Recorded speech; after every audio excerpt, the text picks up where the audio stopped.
بسم اللہ الرحمن الرحیم ان الحمد للہ نحمده ونستعینه ونستغفره ونعوذ باللہ من شرور انفسنا ومن سیئات اعمالنا من يهده الله فلا مضل له ومن يضلل فلا هادي له وأشهد أن لا إله إلا الله وأشهد أن محمدًا عبده ورسوله أما بعد فإن خير الحديث كتاب الله وخير الهدي هدي محمد صلى الله عليه وسلم وشر الأمور محدثاتها وكل محدثة بدعة وكل بدعة ضلالة وكل ضلالة في النار۔ قابل احترام اساتذہ کرام اور عزیز طلباء، آپ کے علم میں ہے کہ اس انتہائی مختصر اور آسان لفظوں میں چند منٹوں میں جو چیز میں آپ بھائیوں تک جو پیغام پہنچانا چاہتا ہوں، جس پہ آپ دوران تعلیم اور تعلم خصوصی توجہ دیں، اس کا عنوان یہ ہے کہ جو نحو ہے عربی میں، جس کو ہم علم النحو کہتے ہیں، اس کا کیا دائرہ کار ہے، یہ کیا کیا لغت سے متعلقہ اہم ترین مباحث اس کے دائرہ میں آتے ہیں۔ آیا نحو کا علم صرف اتنا ہی ہے کہ ہمیں حرکات اواخر الکلم، ہر کلمہ کے آخر میں جو حرکت ہے، زبر، زیر، پیش، اس کا صحیح ادراک ہو جائے کہ ہم اس میں غلطی نہ کریں، زبر کی جگہ پہ پیش نہ پڑھیں، پیش کی جگہ پہ جو ہے وہ زیر نہ پڑھیں؟ کیا عربی نحو کا دائرہ اتنا ہی ہے کیا؟ عموماً ہمارے مدارس میں جو نصاب ہے، جو نحو کی کتابیں پڑھائی جاتی ہیں، ہم بھی پڑھتے رہے، اس میں تو اتنا کچھ ہی ہم طالب علموں کو دے پاتے ہیں کہ بڑا مضمون، بڑا جو موضوع ہے نحو کو کا، وہ مرفوعات، مجرورات، منصوبات، بس اس حد تک ہے۔ اور ہمارے مدارس میں نصاب میں زیادہ تر توجہ بھی اسی پہ ہوتی ہے کہ ان قواعد کا اجرا کرا کے طالب علم کو عبارت جو ہے وہ اچھی اور صحیح پڑھنا آ جائے۔ تو نحو کا ہمارا جو جتنا بھی ہم زور لگاتے ہیں وہ یہیں تک ہوتا ہے، لیکن حقیقت جو ہے وہ یہ ہے کہ ایک تو نہ اتنی نحو ہمارے کسی کام کی ہے، اور نہ نحو کا اتنا ہی موضوع ہے، اور صرف عربی عبارت کو ہم نے قواعد کی روح سے صحیح پڑھ لیا، بس یہی کچھ ہے، آگے کچھ نہیں ہے۔ تو بھائیو، بات ایسی ہے، جو عربی زبان کی جو نحو ہے، جو پیغام میں نے دینا ہے آپ کو، وہ آپ ذرا نوٹ کر لیجئے۔ اس میں لغت عربی سے متعلقہ ہر فن، ہر علم اس نحو کے اندر داخل ہے۔ یہ صرف یہ مرفوعات مجرورات منصوبات تک یہ محدود نہیں ہیں، اور پھر یہ جتنی نحو ہم پڑھتے ہیں اس کی جو مقررات ہیں ہمارے مدارس میں عموماً، یہ اس کا تعلق عربی زبان کو، عبارت کو صحیح پڑھنے تک ہے۔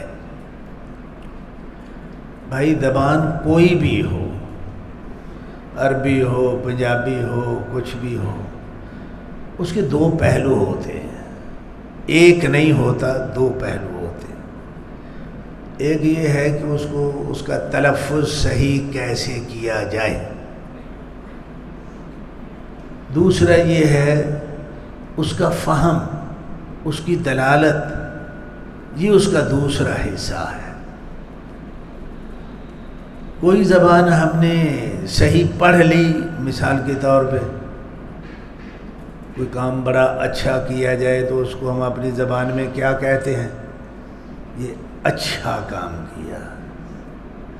اس کو اچھا بھی نہیں پڑھتے ہم اور اچھا بھی نہیں پڑھتے۔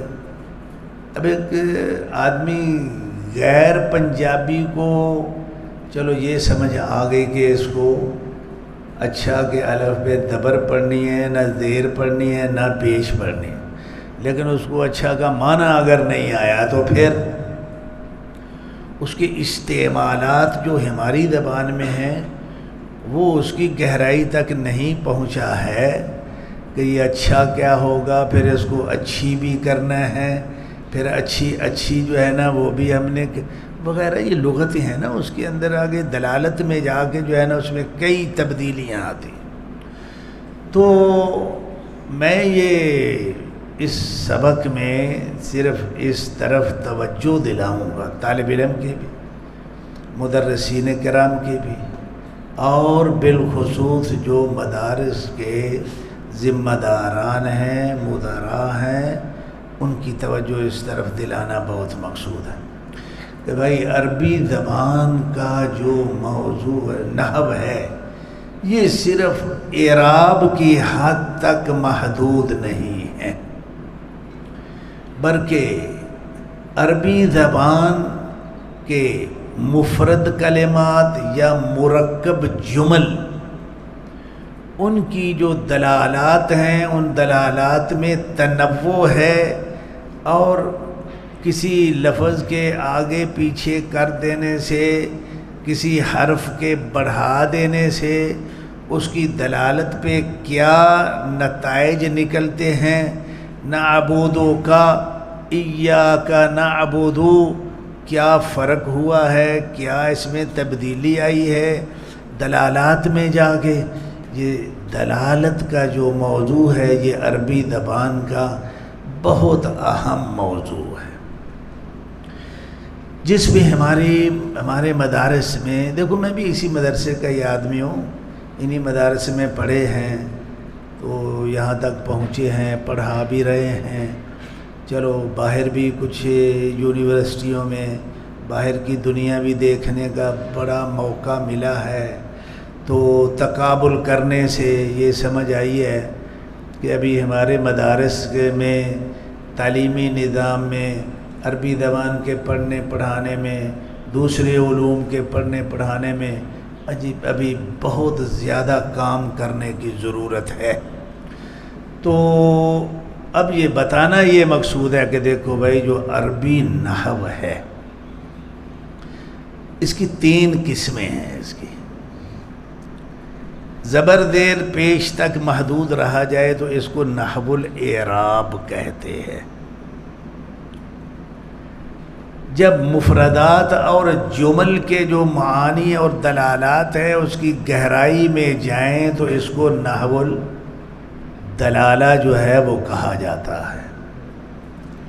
پھر یہ اعراب اور دلالت کے مجموعے کو ملحوظ خاطر رکھتے ہوئے جو نص شرعی ہے اس سے صحیح معانی کا استنباط کرنا، صلاحیت، استعداد، یہ نحو الاستدلال ہے۔ یہ تو پیغام یہ ہے، میں تو جو پیغام کا عنوان ہے میں اس کی وضاحت کروں گا، میں نے دقائق میں نے نہیں جانا۔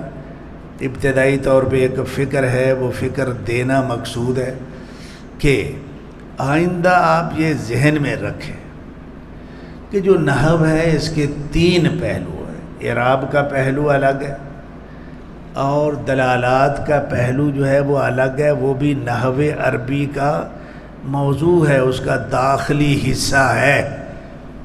جس طرح قیام جو ہے یہ نماز کا داخلی حصہ ہے، رکوع بھی داخلی حصہ ہے، سجدہ بھی داخلی حصہ ہے، ارکان ہیں، اسی طرح دلالت اور استدلال کی جو استعداد ہے یہ بھی نحو عربی کا داخلی حصہ ہے۔ یہ تو عربی زبان کو ہم جس نحو کے ذریعے پڑھیں سمجھیں، اس میں میرا یہ پیغام یہ ہے کہ اس میں دلالت اور استدلال کی جو جہتیں ہیں ان پہ بھی بڑی اچھی طرح توجہ دی جائے، اس کو سمجھا جائے اور اس کے مطابق جو ہے وہ شرعی نصوص کی تحلیل کر کے اس کے معانی اور اس کے جو مقاصد ہیں، شرعی اہداف ہیں، ان کا جو ہے وہ استنباط کیا جائے۔ تو یہ نحو کا مکمل مفہوم ہے اور اس طرح کی نحو ہمیں پڑھنی چاہیے اور پڑھانی چاہیے۔ یعنی جو پہلو ناقص ہیں ان نواقص کو مکمل کرنا چاہیے۔ چلو اس کی میں تھوڑی وضاحت بعد میں کرتا ہوں۔ ایک بات اور جو آپ بھائیوں کو سمجھنی چاہیے وہ یہ ہے کہ دیکھیے ہم اہل حدیث ہیں، یہ بات میں نے بہت مرتبہ جو ہے نا کی اور حقیقت ہے، یہ ہم اہل حدیث ہیں۔ اہل حدیث کا جو علمی منہج ہے وہ کیا ہے، اس کی جو تعلیمی منہج ہے وہ کیا ہے؟ مقلد تو یہ ہے نہیں، جو بزرگوں نے فرما دیا بس اسی پہ دیکھو، تھوڑی بہت عربی آ گئی، فقہ کی کتاب پڑھنی آ گئی، کچھ اس کی سمجھ پیدا ہو گئی تو بس ٹھیک ہے فتویٰ دینا ہے، منگاؤ جو ہے وہ کتاب، اس میں سے دیکھا جو اس میں لکھا ہے فتویٰ آگے دے دیا۔ ایسا تو ہمارا کوئی تعلیمی نظام نہیں ہے۔ ہم اس طرح کی جامد اور محدود قسم کی عقل فہم کے لوگ ہم نہیں ہیں، اور نہ ہی اس سے جو شریعت کی خدمت ہے اور ہر زمانے میں جو شریعت فہمی کے جو تقاضے ہیں نہ وہ پورے ہوتے ہیں۔ تو پھر ہمیں کیا کرنا ہے؟ تو ہمیں کرنا یہ ہے، یعنی اہل حدیث عالم ایسا ہونا چاہیے کہ سب سے پہلے اس کو لغت میں جتنی بھی توسع، گہرائی، تفقہ فی اللغہ، اس کے تقاضے اس کو پورے کرنے چاہیے۔ کیوں؟ کتاب و سنت جو ہے یہ عربی زبان میں ہے، تفقہ فی الشریعہ سے پہلے تفقہ فی اللغہ جو ہے یہ بہت ضروری ہے۔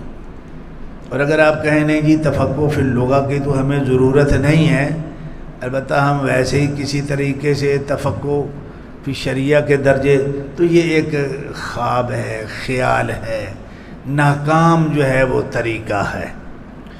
تو ایک تو لغت میں اب آپ اپنے اسلاف کو جو ہے وہ دیکھیے کہ لغت میں بھی وہ لوگ بڑے اونچے امام ہوا کرتے تھے۔ عربی زبان اور اس کے جتنے بھی آداب اور سلیقے ہیں اس میں اعلیٰ ترین منزلت پہ جو ہے وہ فائز تھے۔ محدثین فقہاء میں سے کوئی بندہ ایسا نہیں ہے کہ جو لغت میں ضعیف ہو۔ امام شافعی رحمۃ اللہ علیہ وہ ویسے ہی لغت کے بھی امام ہیں، امام مالک رحمۃ اللہ علیہ بھی، امام احمد بن حنبل رحمۃ اللہ علیہ بھی، جہاں یہ حدیث کے امام ہیں وہاں یہ لغت کے بھی امام ہیں۔ تو ایک تو لغت بڑی مضبوط ہونا چاہیے، علم حدیث فنی طور پہ وہ پوری صلاحیت ہو، تبصر ہو کہ کوئی حدیث صحیح کیسے ہوتی ہے، ضعیف کیسے ہوتی ہے، قابل عمل کیسے ہے، اگر کوئی حدیث جو ہے وہ متروک العمل ہے تو وہ کیوں متروک العمل ہے، یہ ایک الگ سے ایک بڑا علم ہے۔ اسی طرح جو نص فہمی کا علم ہے وہ بذات خود ایک بڑا علم ہے۔ تو یہ سارے جو علوم اسلامیہ ہیں، ان سارے علوم اسلامیہ میں اہل حدیث عالم کو ماہر ہونا ضروری ہے۔ تو بھائی اگر آپ لغت میں ہی جو ہے وہ جو لنگڑا لولا ہے وہ آگے جو ہے وہ کیا کرے گا؟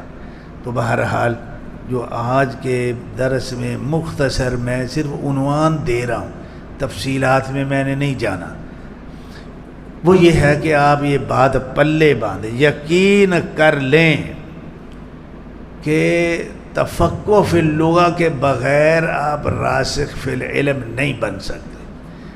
تفقہ فی اللغہ جو ہے وہ نحو عربی جتنے بھی اپنے مشتملات پہ وہ مشتمل ہے، ان سب میں بڑی دقت کے ساتھ جو ہے معلومات اور اس کے اعمال کے بغیر آپ وہاں تک نہیں پہنچ سکتے۔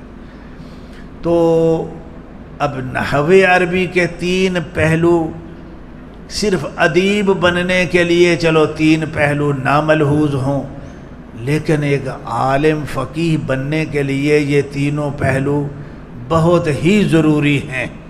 تو بھائی وہ ہے کہ اعراب کا مسئلہ بھی حل ہونا چاہیے، نحو الاعراب میں بڑی گہرائی ہونی چاہیے، اور جو دلالات ہیں اس میں جو ہے وہ گہرائی، اور پھر اس کی بنیاد پہ نص شرعی سے استدلال کی جو صلاحیت ہے وہاں تک پہنچنا۔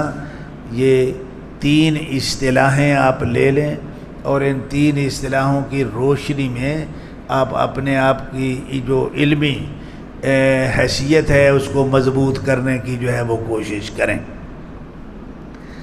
اب اس میں ایک چیز جو ہے نا ممکن ہے آپ کے لیے وہ نئی ہو، عجیب و غریب بھی ہو، کہ جی یہ نحو کا دلالت سے کیا تعلق ہے؟ نحو الاعراب تو سمجھ آنے والی بات ہے، لیکن نحو الدلالہ جو ہے یہ کیا چیز ہے؟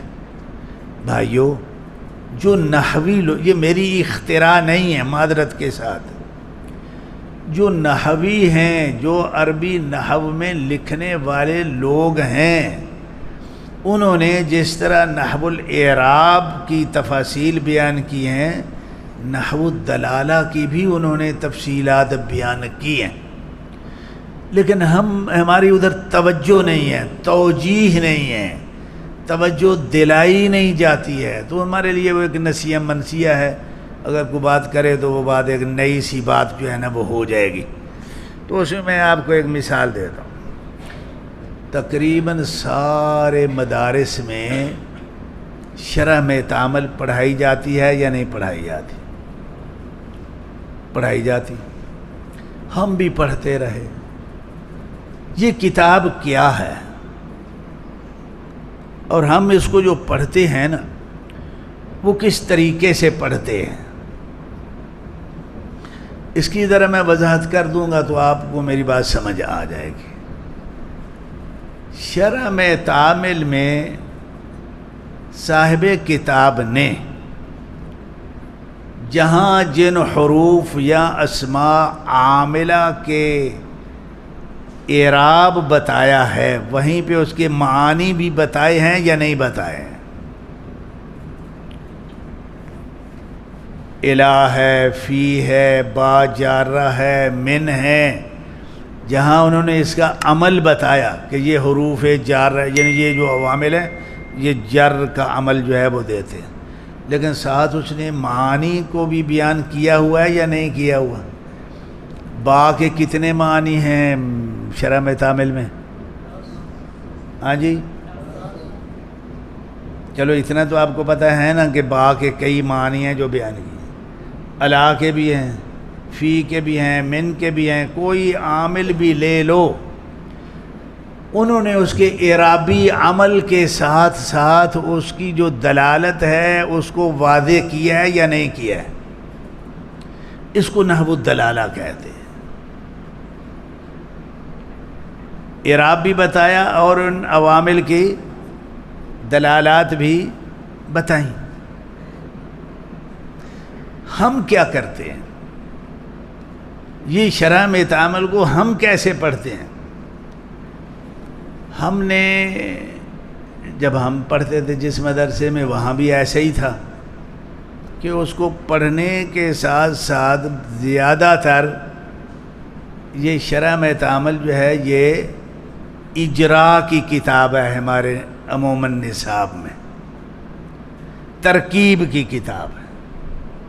اب بھی ہوتی ہے ترکیب، جہاں شرح میں تعامل آپ پڑھتے پڑھاتے ہیں وہاں ساتھ اس پہ ترکیب بھی اسی کی کرتے ہیں یا نہیں کرتے ہیں؟ کرتے ہیں نا۔ اچھا، میرے خیال میں یہ جو ہم نے اس کتاب کو ترکیب کی کتاب بنا لیا ہے نا، تو اس کتاب کے بہت سارے مقاصد کو ہم نے خراب کر دیا۔ بھئی ترکیب کے لیے آپ ترجمہ قرآن لے لیں، آپ قرآن پہ کرا لیں، احادیث رسول کو بنیاد بنا لیں۔ یہ جو کتاب بنیادی طور پہ نحو الاعراب اور نحو الدلالہ کی کتاب ہے، یہ تو اس کو انہی مقاصد تک جو ہے نا وہ رکھیے۔ اور پھر ترکیب ہم کیسے کرتے ہیں؟ ترکیب بھی ہم کریں گے تو اعراب کی کرتے ہیں، دلالت کی، یا کرتے ہیں دلالت کی بھی؟ توجہ نہیں ہے۔ اب آپ مجھے یہ بتائیے، یعنی میں ایک یہ بہت بڑا علمی خلا ہے نظام تعلیم میں، یہ ایک بہت بڑی مخل چیز ہے یا ایک غفلت ہے جس پہ میں تنبیہ جو ہے وہ کر رہا ہوں کہ بھائی اس میں ذرا اس کو اصل سیدھے طریقے سے چلائیے، پھر دیکھیے نتائج کیا نکلتے ہیں۔ اب ہمارے مدارس میں قرآن کا ترجمہ پڑھایا جاتا ہے یا نہیں پڑھایا جاتا؟ میرا ایک سوال ہے کہ ہم بسم اللہ کی با سے لے کے قل اعوذ برب الناس کی با تک پورے قرآن میں جب ترجمہ کرتے ہیں تو جو با کے معانی اس کتاب میں لکھے ہوئے ہیں ان معانی کو بھی ملحوظ رکھ کے ترجمہ کراتے ہیں، یا جہاں بھی ہے با معنی ساتھ، یا با آگے با معنی ساتھ، یہ با جار رہا ہے اس نے آگے جر دے دیا، معنی اس کا کیا ہے؟ با معنی ساتھ۔ کوئی شیخ یا کوئی مدرس صاحب بتائیں کہ وہ جب ترجمہ قرآن پڑھاتے ہیں تو ان عوامل کے جو معانی اس میں لکھے ہوئے ہیں شرح میں تعامل میں، ان معانی کو جہاں جہاں وہ حرف لفظ آیا ہے وہ وہاں اس ترجمے کے ساتھ پڑھاتے ہیں کہ یہاں با اس معنی میں ہے، یہاں جو با آئی ہے یہ اس معنی میں۔ اور میرے خیال میں کم و بیش کوئی صرف با جو ہے یہ پورے قرآن میں کوئی 1400-1500 مرتبہ آئی ہے، کم از کم 1400 مرتبہ۔ تو کیا ترجمہ، کوئی ترجمہ کرنے والا یہ بتائے کہ میں جب ترجمہ قرآن پڑھاتا ہوں تو میں ان کی یعنی اعراب کے ساتھ ساتھ میں دلالت کی تطبیق بھی کراتا ہوں، ہونی چاہیے یا نہیں ہونی چاہیے؟ یا با معنی ساتھ ہی چلے گا، وہ پہلی بات تو لے کے آخری بات تک با معنی ساتھ، با معنی ساتھ، با معنی ساتھ، یہی چلے گا؟ یہی ترجمہ ٹھیک ہے؟ بھائی جہاں اس موقع محل کے حساب سے جو معنی بنتا ہے، جب آپ وہ نہیں کریں گے تو آپ ترجمہ تو ٹھیک نہیں کر رہے ہیں۔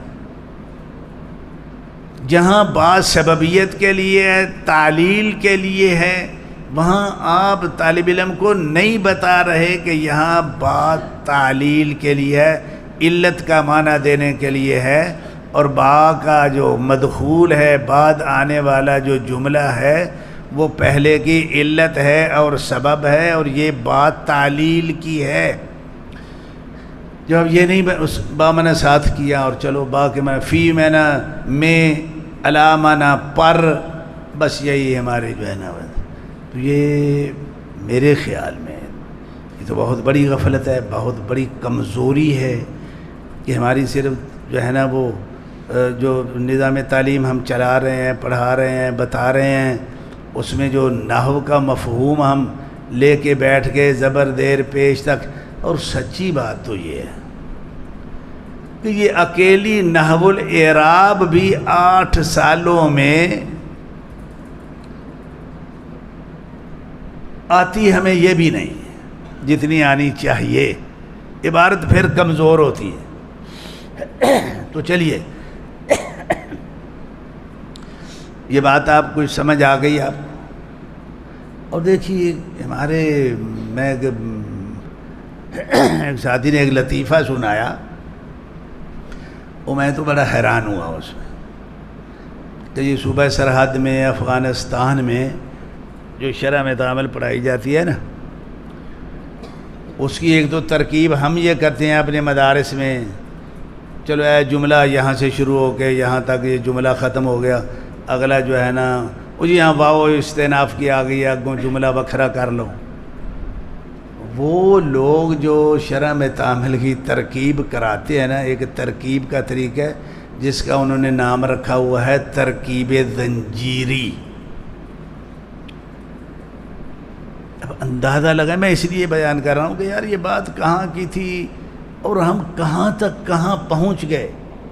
بے مقصد اور بے فائدہ محنتیں. وہ ترکیب زنجیری کیا ہوتی ہے؟ یہاں گجرالے جو ہوتی ہے،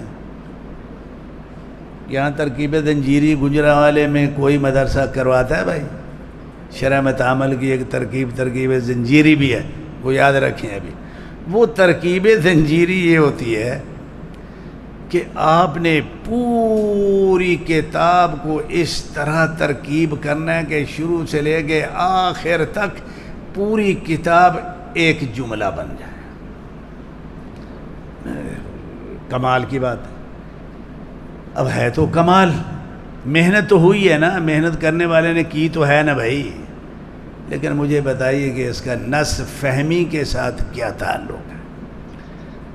اس ترکیب کی بنیاد پہ آپ قرآن اور سنت فہمی کا جو ادراک ہمیں ہونا چاہیے تھا، اس کا اس سے کیا تعلق ہے؟ کوئی تعلق نہیں. تکلفات ہیں. تو ان تکلفات میں ہم بڑا ٹائم ضائع کرتے ہیں، اور وہ صرف وہی ہوتی ہے جو اعراب کی حد تک جو ہے نا وہ ہوتی ہے. ایک ساتھی جو ہے نا وہ بتا رہا تھا، یہ چونکہ ہم پنجاب میں تو اس طرح کے تکلفات کی سیدھی سی بات ہے، میرا یہ اندازہ ہے، ایک تو ہمیں اتنی سمجھ بھی نہیں ہے، اگر ہو تو ہم ان تکلفات میں پڑھیں بھی صحیح. تو وہاں یہ ہوتا ہے سرحد میں ابھی بھی قافیہ پڑھاتے وقت وہ بتا رہے تھے کہ اگر کوئی قافیہ ابن الحاجب پڑھانے والا جو استاد ہے نا، اگر وہ پہلی سطر پہ 1 مہینہ بحث نہیں کرتا تو طلبہ سمجھتے ہیں کہ یار نہیں یہ نہیں اینو ناب نہیں آتی. وہ الکلمات اور یہ اور وہ اور بے تکی جو ہیں وہ کر کر کر کر کے بحثیں 1 مہینہ کم از کم. وہ پہلی جو ایک سطر ہے نا، جب تک وضع کیا چیز ہوتی ہے، پھر اس کی تفصیلات، پھر اس کی تفصیلات، یعنی تو وہ سمجھتے ہیں کہ جنہیں استاد جی نو نہیں ناب نہیں ہوتی ہے نا. اچھا تو بھائی اب سوچنے کی بات ہے، سوچنے والی بات ہے، اور ادھر توجہ دینے کی ضرورت ہے، اور یہ توجہ دلانے کے لیے میں حاضر ہوا ہوں. یار یہ 1 سطر پہ جو آپ 1 مہینہ، بہت 4-5 لفظ ہیں اس میں، الکلمات ما وضع لمعنی مفرد، یہ اتنے کلمہ، اتنے پہ اگر 1 مہینے آپ بحث نہیں کرتے، ما کیا ہے، معنی کیا ہوتا ہے، مفرد کیا ہوتا ہے، کلمہ کیا ہوتا ہے، وضع کیا ہوتا ہے، چلو کم از کم 30 دن مہینہ لگائیں، 30 دن تو بنتے ہیں، چلو چھٹیاں وٹیاں نکال کے 25 دن جو ہے نا وہ لگا لو، اگر پیریڈ 1 گھنٹے کا بھی ہے تو اگر آپ اتنے پہ 25 گھنٹے اگر آپ بیچ نہیں کرتے تو آپ جو ہے نا وہ کامیاب مدرس نہیں ہیں۔ اچھا یعنی میں یہ سمجھتا ہوں اللہ تعالیٰ معاف فرمائے کہ دیکھو ہم محنت بھی کرتے لیکن شیطان نے ہمیں کہاں پھنسا رکھا ہے، اور وہ کوئی قرآن کی آیت نہیں ہے، کوئی حدیث رسول نہیں، اس پہ اگر لگائیں آپ 1 مہینہ اور اس آیت سے یا اس حدیث سے استنباط کر کے آپ اتنے مسائل کا استنباط کر کے اس کا ایک انبار لگا دیں تو امت کو فائدہ بھی ہو۔ تو بات یہ ہے کہ یہ ہمارا طریقہ کار ہے۔ تو ہم نے یہ کتابیں جو نحویوں نے جو لکھیں، نحو اعراب اور نحو دلالت کے مجموعہ پہ دونوں نحووں کو ملحوظ رکھ کے ان کتابوں میں ایک کتاب ہمارے ہاں پڑھائی جاتی ہے، اور اس کا حشر ہم نے کیا کیا ہے، یہ اس پہ ذرا نظر ثانی کی ضرورت ہے یا نہیں ہے؟ تو بھائیو بات ایسی ہے کہ اس کو ذرا دلالت کو اپنی جگہ پہ رکھو، اگر با کے اتنے معنی ہیں تو آپ کو پتہ ہونا چاہیے۔ اور اچھا یہ پاکستان میں اتنا جمود ہے، کوئی یعنی اختراع نہیں ہے، کوئی تقدم نہیں ہے۔ باہر جو علماء ہیں انہوں نے اس زمانہ میں بھی بڑا کچھ لکھا ہے نحو میں، نحو دلالت میں، نحو اعراب میں، نحو استدلال میں، تو بلکہ بعض نے تو یہاں تک کتابیں لکھ دی ہیں کہ حروف المعانی فی صحیح مسلم، حروف المعانی فی صحیح البخاری، کہ جہاں جہاں یہ حروف صحیح مسلم میں کتنی جگہ پہ آئے ہیں اور ہر جگہ پہ اس کا کیا معنی ہے، اس کی دلالت کیا ہے۔ اعراب تو ایک ہی ہے، با کے اعراب میں آپ جائیں گے تو ایک ہی ہے، کیا؟ جو اپنے مدخول کو جر دیتی ہے اور کیا کرتی ہے بیچاری وہ، اسے آگے تو کچھ نہیں کیا نا۔ اعراب کی مد میں آپ اور اس کو کیا کہہ لیں گے؟ یہی کہیں گے اس نے جی وہ جر دے دیے، بس مررت بزید زید پہ داخل ہوگی، زید کو اس نے جر دے دی۔ اعراب میں اس نے اور کیا کیا؟ اعراب میں تو اور کچھ نہیں اس نے کیا۔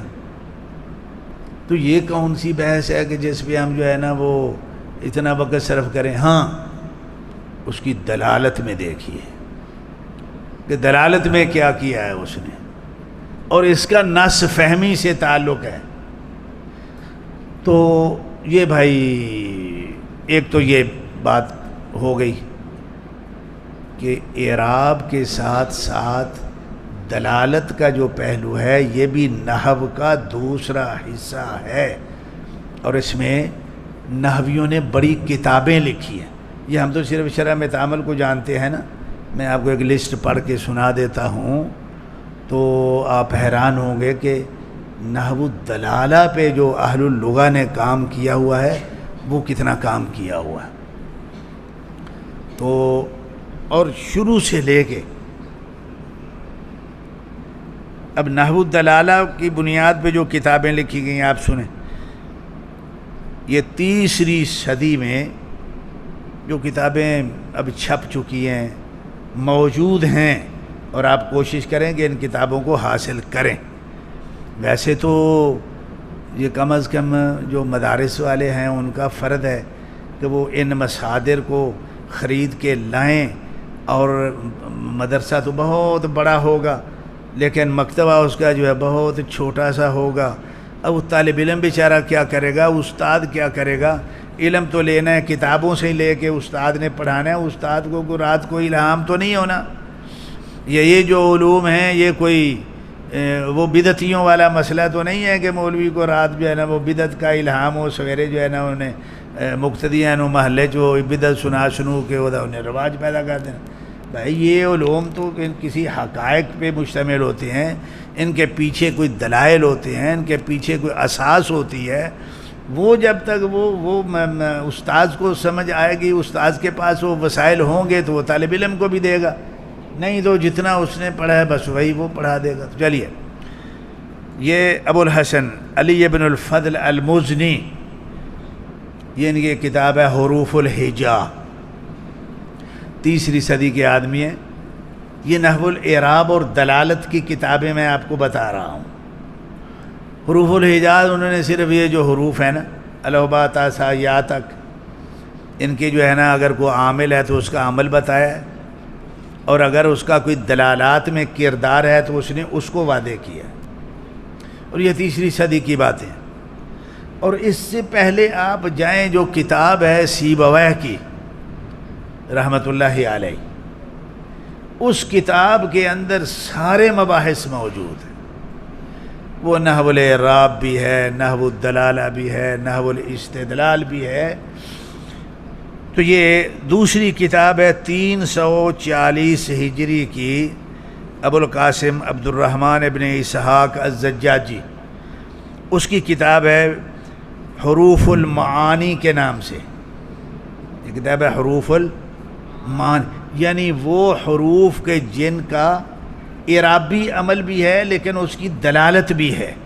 جی میں یہاں ایک بات اور وضاحت کر دوں، دیکھو ہم بھی جب پڑھا کرتے تھے کئی نحوی کتابوں میں نحویوں کی بات پڑھتے کہ الحرف فضلہ، حرف کو جو ہے کیا تصور کرتے، یعنی یہ تصور دیتے کہ یار یہ تو ایک فضول سی چیز ہے۔ او بھائی، میں نے جتنا حرف کو پڑھا ہے، اسم کو پڑھا ہے، فعل کو پڑھا ہے، آپ کسی صورت ممکن نہیں کہ آپ حرف کو اس تبصرے کے ساتھ جو ہے وہ بیان کریں کہ یہ فضول ہے، بلکہ بڑی جگہوں پہ اسم اور فعل اپنا معنی دینے میں آگے چلتے ہی نہیں ہیں جب تک ان کو کسی حرف کی سپورٹ نہ کی جائے۔ تو اسی وجہ سے بڑے نحویوں نے جو حروف المعانی ہیں اس پہ بڑی کتابیں لکھی، اب بھی لوگ لکھ رہے ہیں۔ تو یہ دوسری بڑی کتاب ہے حروف المعانی، اور صرف لام، یہ لام کے معانی، دلالات اور اعراب پہ الگ ان کی مستلق کتاب جو ہے لامات کے، کتاب اللامات کے نام سے، یہ اس کتاب اللامات کے نام پہ کئی جو ہے نا وہ نحویوں نے کتابیں لکھی۔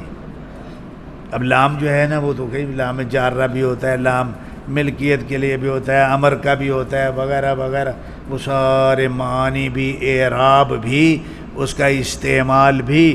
تو یہ بھائی نحو الدلالہ اور نحو الاعراب کا یہ مرکب ہے، اور یہ نحویوں کا تشکیل دیا ہوا ہے۔ میں تو صرف اس کو ایک عنوان دے کے آپ بھائیوں کو بتا ہی رہا ہوں نا، میں کوئی نیا کام تو میں نہیں کر رہا ہوں۔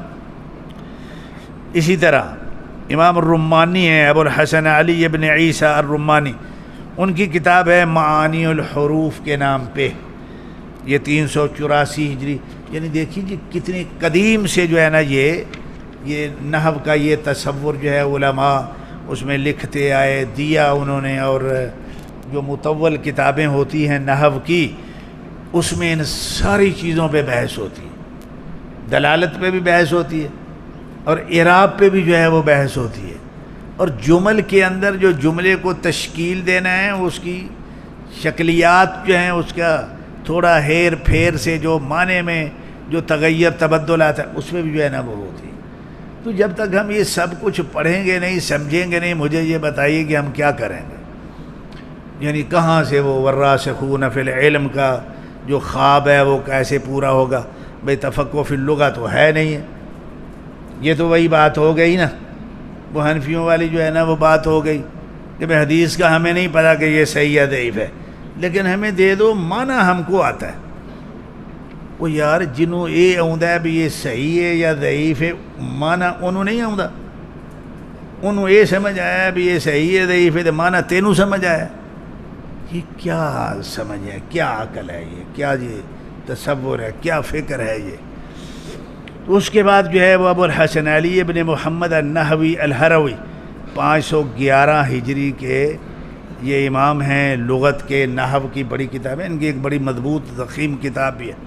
اس میں صرف جو حروف المعانی پہ ہے کتاب الازہیہ کے نام پہ، یہ الگ کتاب ہے، اور کتاب اللامات بھی ہے ان کی کتاب۔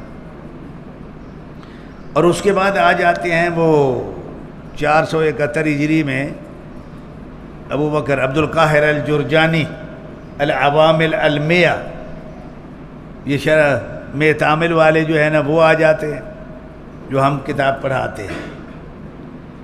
اس کے بعد علی ابن سلیمان الحیدر الیمنی 599 ہجری کے آدمی ہیں۔ یہ یمن کا اپنا ایک مدرسہ ہے لغت کا، بڑا عظیم اور بڑا دقائق کے مشتمل، بصریوں کا، کوفیوں کا، اندلسیوں کا، یمنیوں کا، اور یہ بڑے مضبوط لوگ ہیں۔ اس میں کشف المشکل اس کی کتاب ہے، اس میں بھی اس نے جو ہے نا وہ نحو الاعراب اور نحو الدلالہ دونوں کو اکٹھا کیا ہوا ہے۔ وہ علم الدین علی ابن محمد السخاوی، ان کی کتاب ہے ایک المفضل، اصل میں زمخشری کی ایک کتاب ہے المفصل فی صنعت الاعراب، نحو کی کتاب ہے اس کی۔ اب زمخشری جو ہے وہ چاہے معتزلی ہے، عقیدے کا نہیں ہے اچھا آدمی، لیکن لغت میں بڑا مضبوط آدمی ہے۔ اور یہ بھی ایک بڑی عجیب و غریب بات ہے، جتنے بدعتی فرق ہیں، یہ بھی بات سمجھ لو بھائی، جتنے بدعتی فرق ہیں وہ سب سے پہلے لغت کے ذریعے جو ہے وہ شرعیات میں گھسنے کی کوشش کرتے ہیں، لغت کے ذریعے۔ یہ بہت سارے لغوی یہ معتزلی ہیں،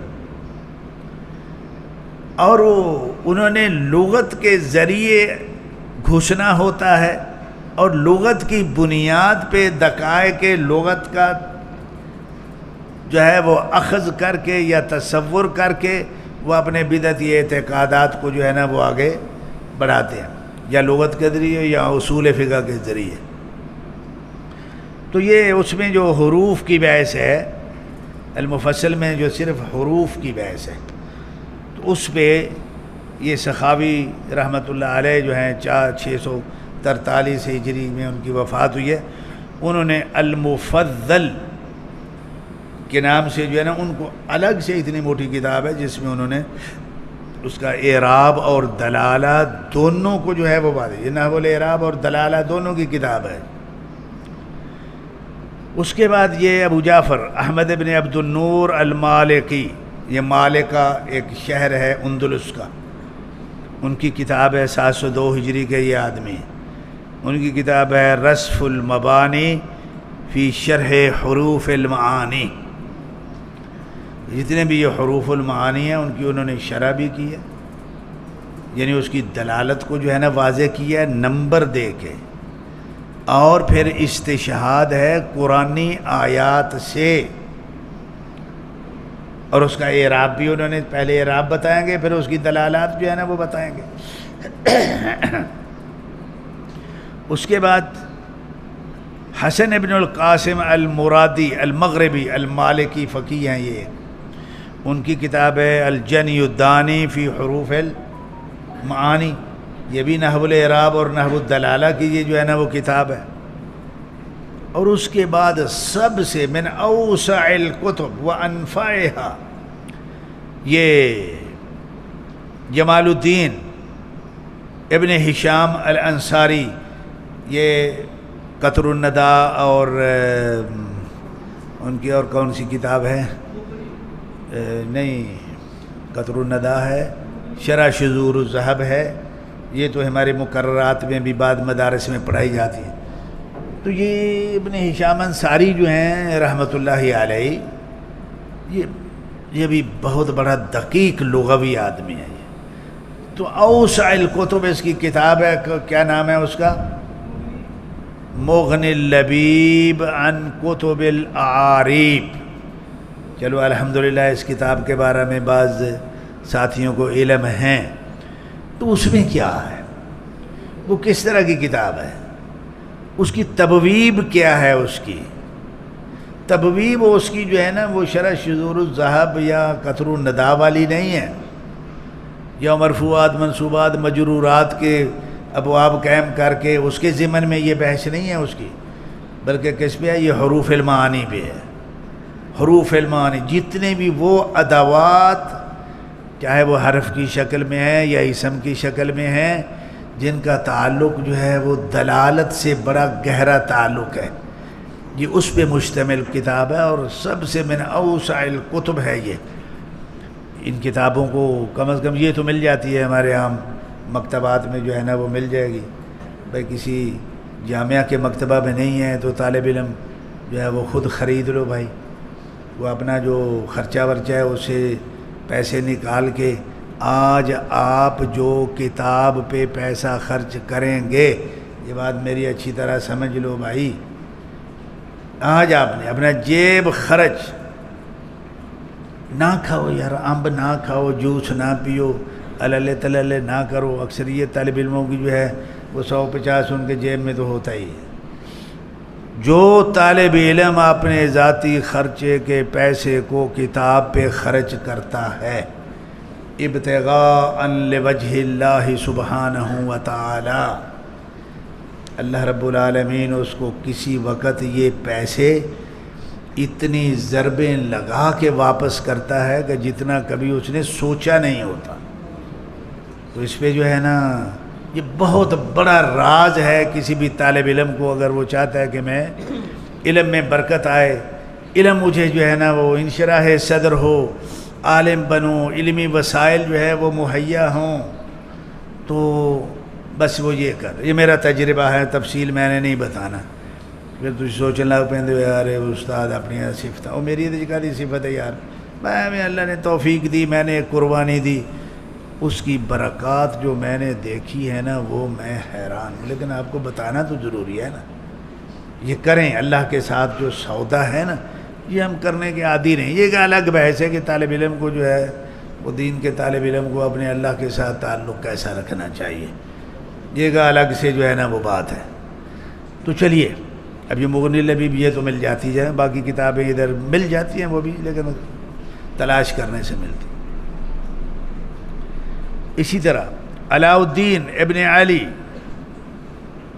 الاربیلی، اس کی کتاب ہے جواہر الادب فی معرفت کلام العرب، یہ بھی نحو الدلالہ اور نحو الاعراب کی جو ہے کتاب ہے۔ وہ محمد ابن علی ابن الخطیب المعروف بابن نور الدین الموزعی، اس کی کتاب ہے مصابیح المغانی فی حروف المعانی، اور اس طرح کی جو ہیں وہ کثیر جو ہیں وہ کتابیں موجود ہیں۔ تو یہ میں نے ان کتابوں کا حوالہ جو ہے نا وہ آپ کو، یا ایک فہرست میں نے آپ کو اس لیے پڑھ کے جو ہے نا وہ سنا دی ہے کہ ایک تو آپ یہ نہ کہتے رہیں، سمجھتے رہیں کہ یار یہ پتہ نہیں کوئی اپنا کوئی علم کا کوئی ایسے ہی وضاحت کر کے چلو بابا میرا علم نہیں ہے، میں بھی یہی پڑھ کے جو ہے نا وہ آپ کو بتا رہا ہوں، میرے پاس علم کہاں سے آیا، میں تو علم ایجاد تو میں نہیں کرتا ہوں۔ تو یہ باقاعدہ بھائی یہ ایک نحویوں نے، لغویوں نے دلالت کو نحو کے مفہوم میں شامل کر کے 20 کتابیں جو ہے نا وہ اس پہ انہوں نے مستقل لکھی ہوئی ہے۔ تو اب آپ یہ سوچئے جو میں نے یعنی جس طرف توجہ دلانا، اگر ہم چلو وہ جتنی کتابیں ہمیں پڑھائی جاتی ہیں جس میں نحو الاعراب ہی ہوتا ہے، اور جو اجرا اور ترکیب ہم جو کرتے کراتے ہیں اس میں کیا ہوتا ہے، اس میں بھی وہی اعراب کا ہی اجرا ہوتا ہے، اسی تک محدود رہیں اور دلالت پہ نہیں جائیں، دلالت کی طرف ہماری توجہ نہ ہو کہ یہ حرف ہے تو یہ عربی زبان میں یہ کن معنی کے لیے ہے، یا یہ بغیر معنی تو ہی آ گئے، بس وہ زبر بتانے کے لیے زبر دیر دینا آستی آئے، یہ علا فی وغیرہ وغیرہ حروف جارہ صرف زیر دینا آستے ہی آئے نے، عربہ نے انہوں یہ آستے رکھے، یہ معنی کوئی نہیں، بھائی معنی ہے ایک نہیں کئی معنی ہیں۔ اور ہاں میں آپ کو ایک بات بتاؤں، ابھی معاصر لوگوں میں ایک کتاب ہے 3 جلدوں میں، وہ میں نے دیکھی ہے بھی میرے پاس، اس کا نام ہے موسوعہ حروف المعانی فی القرآن الکریم، تلاش کرو اگر مل جائے تو یہ بہت بڑی عظیم کتاب ہے، اور بالخصوص ان مشائخ کے لیے جو قرآن کا ترجمہ پڑھاتے ہیں۔ اس میں انہوں نے کیا کیا ہے؟ اس میں انہوں نے یہ کیا ہے کہ جتنے یہ ہیں حروف معانی ہیں، یعنی اس کا ایک اعراب بھی ہے لیکن اس کا ایک مستقل معنی ہے اس کا، ان سب کو اس نے قرآن میں جتنی مرتبہ وہ آیا ہے اور جس آیت میں جس معنی کے لیے وہ آیا ہے انہوں نے اس پہ تفصیل بتا دی۔ انہوں نے کہ الا جو ہے یہ فلاں آیت کریمہ میں اس معنی کے لیے ہے، فلاں آیت میں اب جہاں جہاں وہ شروع ہوگا بسم اللہ سے لے کے والناس تک جہاں بھی الا آ گیا پھر اس نے کیا کرنا ہے، وہ جس آیت میں الا جس معنی کے لیے ہے اس نے وہاں بتانا ہے کہ یہاں اس آیت میں اس معنی کے لیے اور اس آیت میں اس معنی کے لیے، اس میں اس معنی، سارے جو حروف المعانی ہیں۔ تو یہ کتنا عظیم علمی کام ہے، ہمارے تصور میں ہے۔ ترجمہ ہم بھی پڑھاتے ہیں، پڑھتے بھی ہیں، لیکن وہ ترجمہ کیسا پڑھتے پڑھاتے ہیں میں نقد نہیں کر رہا ہوں کسی پہ بھی، میرے اپنے اندر یہ استعداد نہیں ہے، میں کسی کو کیا کہنا میں، لیکن بھائی اب ایک حقیقت ہے ایک علمی اور وہ بڑی ضروری ہے، اس کا اعتبار بہت ضروری ہے اس حقیقت علمیہ کا، تو ہم اس کو جو ہے وہ غفلت میں ہی چلائیں، وہ چلو جی ہاں جی کم چلن دے، وہ ٹھیک ہے جی استاد جی طالب علم یا کہ یار سوکھا کم ٹھیک ہے، بعد معنی کی ہے میں سر کھپائی کرنی ہے، بعد ہے کہ اعراب جو ہے جتھے آ جائے گی زیر لا دیں گے آکھیں گے جی تھے با جار رہا اسی انہیں جر دیتا ہے سوکھا جا کام۔ بہرحال بھائی یہ کوتاہیاں ہیں، یہ کمیاں ہیں، یہ غفلتیں ہیں، تو میں صرف اس طرف توجہ دلا رہا ہوں۔ اب رہا مسئلہ استدلال کا، تو اب اس کا دلالت کا پتہ ہوگا تو استدلال بھی کریں گے نا۔ اب اسی طرح مزید جو مزیدار بات ہے اور وہ بڑی اہمیت کی حامل ہے وہ یہ ہے کہ کئی اصولی ایسے لوگ ہیں، بلکہ اصول کی آپ جتنی بھی کتابیں لے لیں، حنفیوں کی ہوں، شافیوں کی، مالکیوں کی، حنبلیوں کی، اصولی کتابوں کے اندر جو ہے وہ ان حروف معانی پہ یا اسماء جو معانی والے ہیں اس پہ انہوں نے جو ہے نا وہ بحث کی ہوئی ہوگی۔ آپ جہاں بھی وہ ادوات جن کا تعلق معانی سے بھی ہے، اعراب سے بھی ہے، وہاں وہ معانی پہ بھی جو ہے انہوں نے، یعنی یہ اصول فقہ کا بھی موضوع ہے، اصول فقہ کی کتابیں بھی ایسے بھری پڑی ہیں اور اصولی لوگوں کے استدلالات جو ہے نا وہ موجود ہیں، یہ تو ہر اصول کی کتاب میں موجود ہے۔ یہ اصول شاشی پڑھتے ہیں آپ، کہیں نصاب میں ہیں، اب حروف المعانی کی بحث اس میں بھی ہوگی، ہے یا نہیں ہے، اس میں بھی آپ کو ملے گی، بلکہ سب سے زیادہ ان حروف کی دلالات پہ اگر کتابوں میں بحث ہوتی ہے تو وہ حنفیوں کی کتابیں، ان کی اپنی ایک مجبوری ہے، میں اس کی وضاحت میں نہیں جانا چاہتا، لیکن ان کی ضرورت ہے ان کی، تو سب سے زیادہ وہ جو ہے نا اس پہ بحث کریں گے، دوسری اصولی کتابوں میں بھی موجود ہے، لیکن الگ سے یہ بڑی دلچسپ بات ہے، الگ سے بھی اصولی لوگوں نے نحوی قواعد، وہ دلالت کا ہے یا اعراب کا ہے، اس پہ تخریجات اور تفریعات انہوں نے جو ہے نا وہ کی ہوئی ہیں، جن میں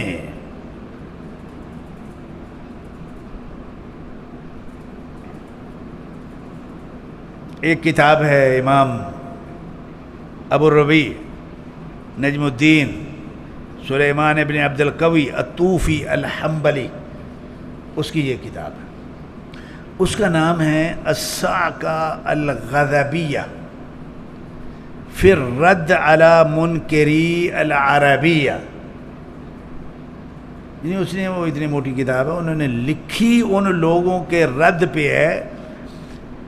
کسی نے کہہ دیا ہوگا، کسی نے بات کر دی ہوگی، کیونکہ ہم جیسے طالب علم جو ہے نا وہ ہر زمانے میں ہوتے ہی ہیں، ٹھیک ہے نا، کہ جو اعراب تک جو ہے نا وہ رہتے ہیں، دلالت میں وہ جاتے نہیں. تو یہ ہم نئے نہیں ہیں، اس سے پہلے بھی تھے.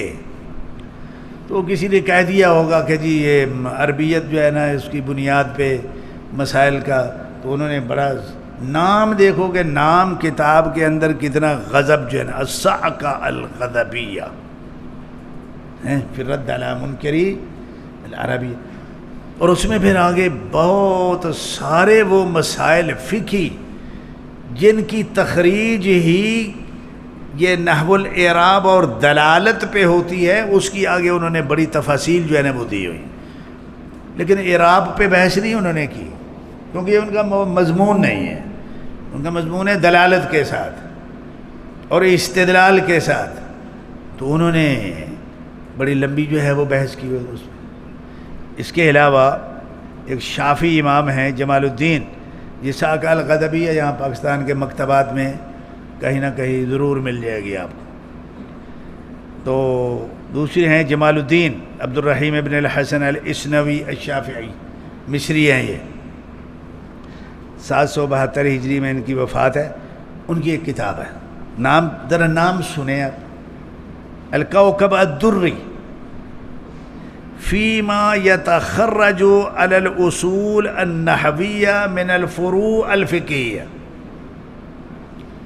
کہ اصول نحویہ پہ جو فرعی مسائل جو ہیں اس سے نکلتے ہیں، تخریج ہوتی ہے، اس میں انہوں نے یہ کتاب لکھی. اور بڑے مسائل ہیں، یعنی تقریباً یعنی اتنی موٹی کتاب ہے. اس کے بعد امام حنبلیوں کے یوسف ابن حسن ابن عبد الحادی الحنبلی کے نام سے جو ہے نا وہ معروف ہے، 909 ہجری میں ان کی وفات ہے. ان کی کتاب ہے،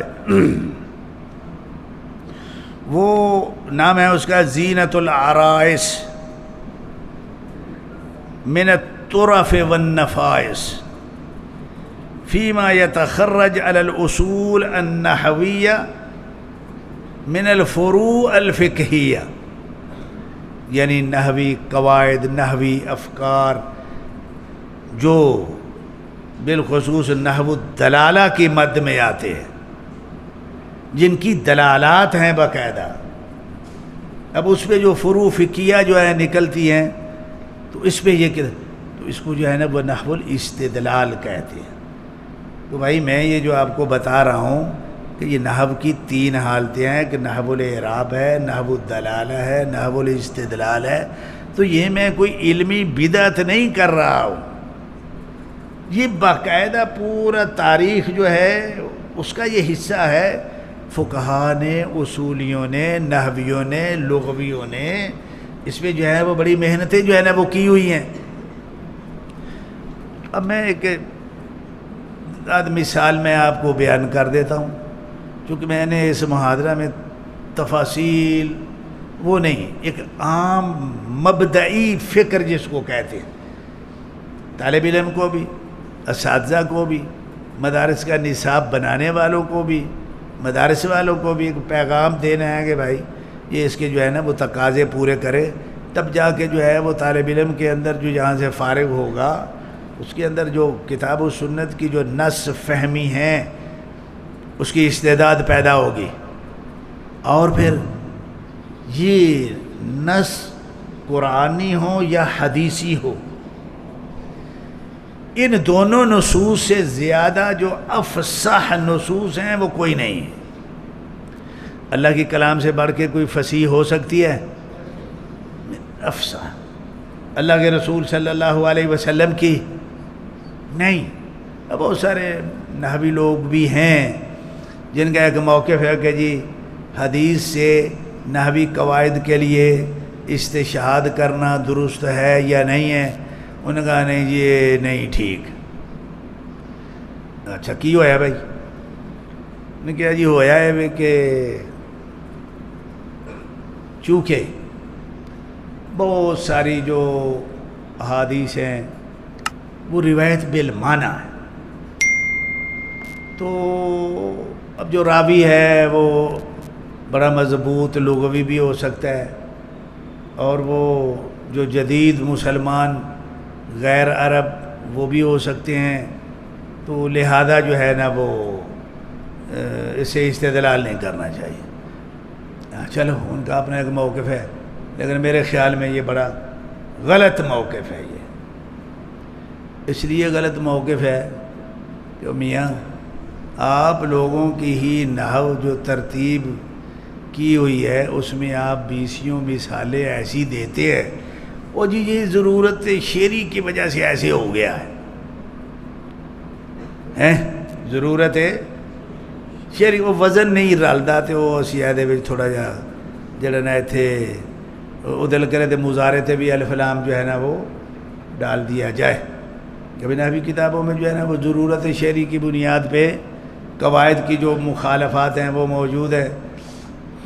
تو بھائی نحوی صاحب آپ نے جو اس شکل میں اس دلیل کی بنیاد پہ جو لغت کا حلیہ بگاڑا، یہ تو ساری دنیا دیکھ رہی ہے، لکھا ہوا ہے، آپ کا دیوان اور شعر جو ہے وہ مطبوع ہے، لیکن وہ جی وہ راوی نو غلطی لگ سکتی ہے نا کہ وہ کہیں جو ہے نا وہ فصیح تعبیر جو ہے وہ اختیار نہ کر سکے، یہ بات تو تیرے وہم کی بات ہے نا۔ تو بہرحال بات یہ ہے کہ یہ جتنے بھی اللہ کے رسول صلی اللہ علیہ وسلم سے روایت کرنے والے جو صحابہ کرام ہیں دوسرے، تو ان لوگوں کو اتنا بھی جو ہے وہ گیا گزرا نہیں سمجھ، جو غیر عرب ہیں روایت بالمعنی میں بھی ان لوگوں کو غلطی جو ہے نا وہ نہیں، تو یہ فصیح ترین جو ہے وہ زبان ہے جو میں بتانا چاہتا ہوں۔ اب یہ اللہ کے رسول صلی اللہ علیہ وسلم کی جو زبان ہے، لغت ہے، اور اللہ کے جو کلام ہیں، یہ من افصح اللغات ہے، یہ اس سے زیادہ فصاحت کا ہم دعویٰ کر ہی نہیں سکتے۔ آپ کسی نحوی کے بارے میں کہہ سکتے ہیں کہ یہ فلاں نحوی جو ہے وہ اللہ کے رسول صلی اللہ علیہ وسلم سے زیادہ فصیح تھا، کہہ سکتے ہو؟ نہیں بھائی، میں تو یہ کہوں گا کہ ساری دنیا کے جتنے عرب فصحاء ہیں وہ سارے کے سارے اکٹھے ہو کے بھی اللہ کے رسول صلی اللہ علیہ وسلم سے زیادہ فصیح نہیں ہو سکتے۔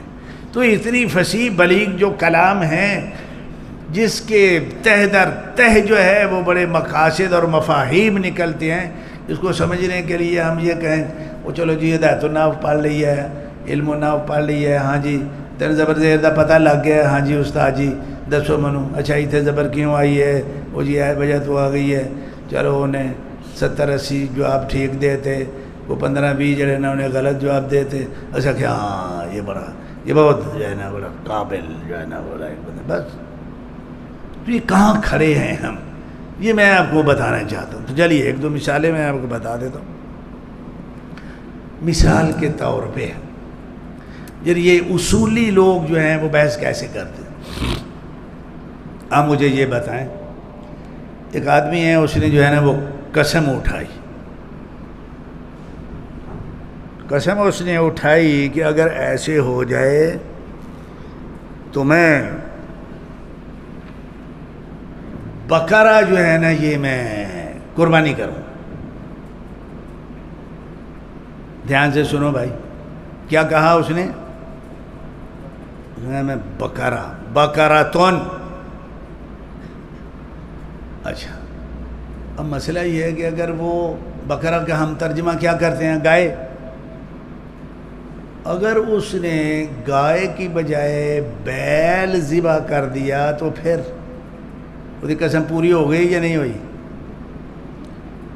انہیں تو گاں آکھی ہے نا، تو گاں تو نہیں انہیں کی تھی، انہیں بچہ پھاڑ کے تو کھو دیتا ہے بیل کھو دیتا، انہیں کیا آیا وہ قسم پوری ہوئی ہے یا نہیں ہوئی؟ تسی دسو یار، گاں تھوڑے کو اتنے نہیں ہوتی ہے جی؟ قسم پوری ہو گئی ہے؟ کیویں ہو گئی؟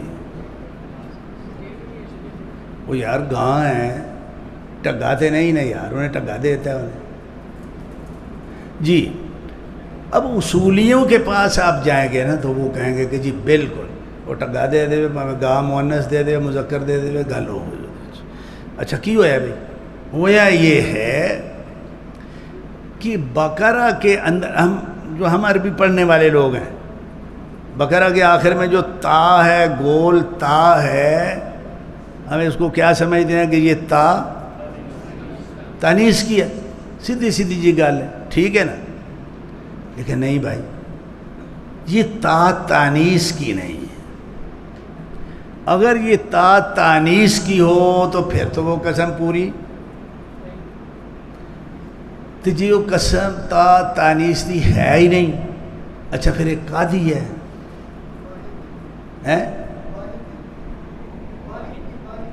وحدت کی تا ہے. جزاک اللہ خیر، ماشاء اللہ، بارک اللہ فی علمک.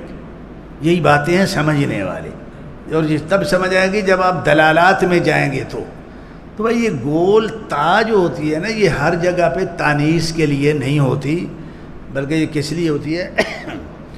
یہ وحدت کے لیے ہوتی ہے. وحدت کا کیا مطلب ہے؟ وحدت کا مطلب یہ ہے کہ آپ اگر کسی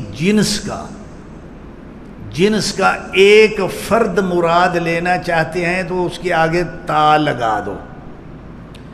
اب جنس جو ہے وہ بکر ہے، بکر بغیر تا کے یہ جنس ہے. اچھا ایک گائے مراد لینا ہو، ایک فرد مراد لینا ہو تو اس کے آخر میں کیا لگائیں گے؟ یہ تا لگ دے. یہ تا وحدت کی ہے، اور لغت عربی بھری پڑی ہے اس سے. اب اسی طرح شجرتن کا کیا معنی ہے؟ ایک درخت، کیونکہ اس کا جو اس میں جنس ہے وہ کیا ہے؟ شجر. اب اسی طرح تمرتن، من تصدق بے تمرتن. یہ تمرتن کا کیا معنی ہے؟ کھجور کا ایک دانہ. یہ کھجور کا ایک دانے پہ دلالت کے لیے یہاں کون سا آ گیا لفظ؟ جہاں یہ گول تا جو آئی ہے نا وہ یہ ہے، کیونکہ اس کی جنس ہے التمر. اور جب جنس کو بیان کیا اللہ کے رسول نے فرمایا التمر بالتمر والملح بالملح. اسی طرح تو اب ان دقائق کی طرح ہم تو جاتے نہیں ہیں. ہم جب نحو پڑھتے ہیں تو صرف تا پڑھتے ہیں، اور اس تا کے بارے میں ہمارا یہیں تک کی معلومات محدود ہوتی ہیں کہ یہ تا کس لیے ہے؟ تانیث کے لیے. اب ورق اور ورقہ میں کیا فرق ہے؟ جنس مراد لینا ہے تو ورق کہیں گے آپ، اور اگر ایک کاغذ کا ٹکڑا ہو یا وہ درخت کا پتا ہو، ایک مراد لینا ہو تو آخر میں کیا لگائیں گے؟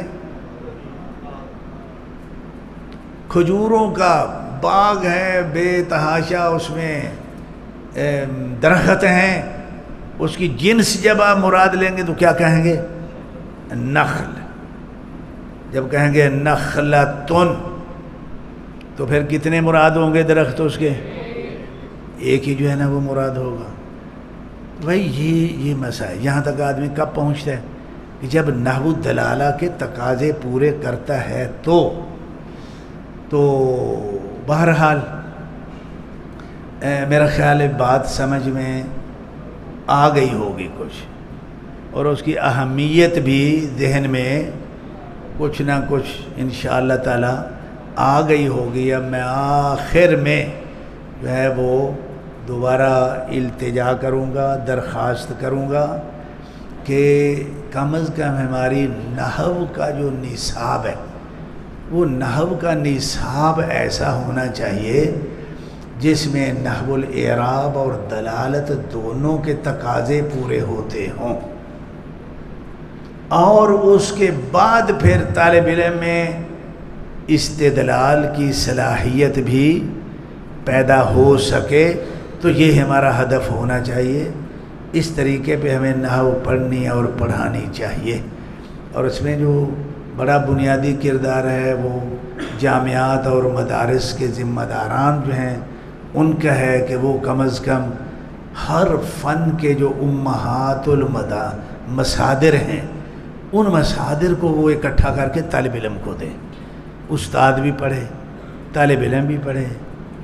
اور پھر جہاں یہ بھی ایک علمیہ والی بات ہے کہ بعد جو جامعات ہیں وہ کرتے بھی ہیں، ان کے مکتبات بھی ہیں وہ کوئی کمزور نہیں ہیں، لیکن اساتذہ کے اندر جو ہے وہ رجحان نہیں ہے، وہ تڑپ نہیں ہے، وہ جذبہ نہیں ہے کہ خود بھی جو ہے وہ کامل ترین بننے کی کوشش کریں اور طالب علم کو بھی جو ہے وہ بڑا اچھا جو ہے کہ بہترین کامیاب طالب علم بنانے کی کوشش کریں۔ تو بہرحال میں نے جو پیغام دینا تھا، اسی طرح دوسرے علوم بھی ہیں جن کو ہم جو پڑھتے ہیں تو وہ بڑا ادھورا، بے ترتیبہ، ناقص طریقے سے جو ہے نا وہ پڑھتے ہیں، جس سے جتنی کتابیں بھی پڑھ لو طالب علم میں وہ استعداد پیدا نہیں ہوتی، وہ کتاب پڑھی جاتی ہیں لیکن ہوتا کچھ نہیں ہے۔ تو بہرحال اللہ رب العالمین سے دعا کرتے ہیں کہ اللہ رب العالمین ہمیں یہ علمی کوتاہیاں جو ہیں ان کو دور کرنے کی توفیق عطا فرمائے، تاکہ ہم اللہ کے قرآن اور سنت رسول صلی اللہ علیہ وسلم کے بہترین سمجھ بوجھ اور فہم، ادراک، تفقہ فی الدین کے اعلیٰ ترین مرتبے پہ فائز جو ہے وہ فرمائے، تاکہ اس دین کی جو حقیقت ہے وہ ہمیشہ دنیا پہ جو ہے وہ قائم رہے۔ وآخر دعوانا ان الحمد للہ رب العالمین۔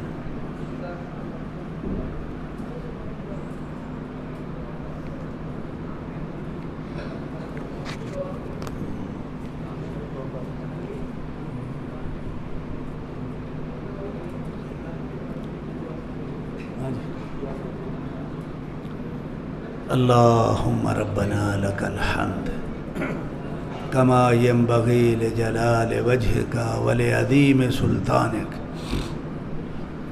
اللہم ربنا لک الحمد کما ینبغی لجلال وجہک ولعظیم سلطانک۔ اللہم ربنا لک الحمد کما ینبغی لجلال وجہک ولعظیم سلطانک۔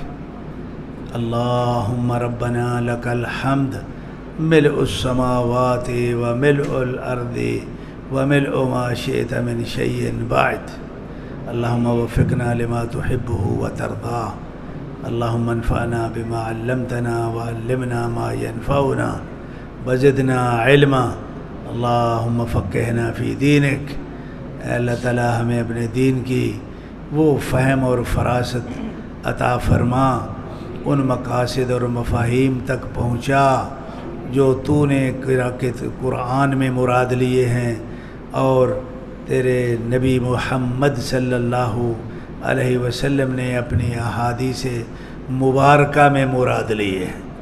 اللہ یہ تفقہ فی الدین کی اس اعتبار سے ہمیں مکمل فہم عطا فرما۔ اللہ تیرے علم میں ہے کہ ہم مخلص ہیں، تفقہ فی الدین کے لیے مخلص ہیں، اگر وہاں تک پہنچنے کے جہاں کہیں کوئی وسائل، کوئی توجیحات، کوئی رہنمائی کی کمی ہے، کچھ مصادر کی کمی ہے، تو یا اللہ وہ ساری پوری کر کے ہم نے جہاں تک نیت کی ہوئی ہے یا اللہ ہمیں اپنی رحمت سے وہاں تک پہنچا اور ہمارے اس عمل کو قبول فرما۔ اے اللہ رب العالمین ہمیں ان لوگوں میں سے بنا دے کہ جن لوگوں نے تیرے دین کو صحیح سمجھا ہے اور پھر اس پہ عمل کیا ہے اور اس صحیح دین کو لوگوں تک پہنچایا ہے، یا اللہ ہمیں ان بندوں میں سے جو ہے وہ بنا لے۔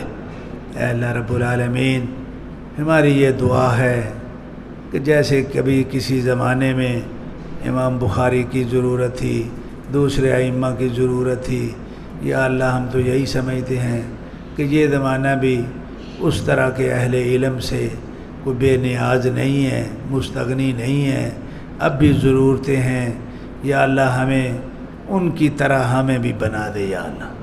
اور معاشرہ میں جتنے بھی علمی ضرورتیں، علمی نقائص، علم سے تعلق رکھنے والی جو کوتاہیاں کمیاں ہیں پوریاں کر کے ہمیں بہترین تفقہ فی الدین اس درجے پہ ہمیں فائز فرما، ہماری کوتاہیاں معاف فرما۔ اے اللہ رب العالمین ہمارے اساتذہ کرام کو ان پہ رحمتیں فرما، جیسے بھی ہیں، کوئی تھوڑا علم والا، کوئی زیادہ علم والا، لیکن سارے مخلص ہیں۔ اللہ سب کے عمل کو قبول فرما۔ یا اللہ اسی طرح جو مدارس بنانے والے، مراکز تعمیر کرنے والے، طلباء کی تعلیم کا انتظام کرنے والے ادارے ہیں، یا اللہ اس کے جو قائمین ہیں، اللہ یہ بھی کوئی چھوٹی قربانی نہیں ہے، بہت بڑی جہد ہے، بڑی مشقتیں اٹھا کے، بڑی تکلیف میں اپنے آپ کو ڈال کے وہ دن رات ذمہ داریاں نبھا رہے ہیں۔ یا اللہ رب العالمین ان کی رہنمائی فرما، ان کے لیے وسائل مہیا فرما، ان کی پریشانیاں دور فرما کے ان کو جو ہے وہ اجر عظیم کا مستحق بنا، بلکہ بغیر حساب کے جنت کا حقدار بنا دے۔ آمین برحمتک یا ارحم الراحمین۔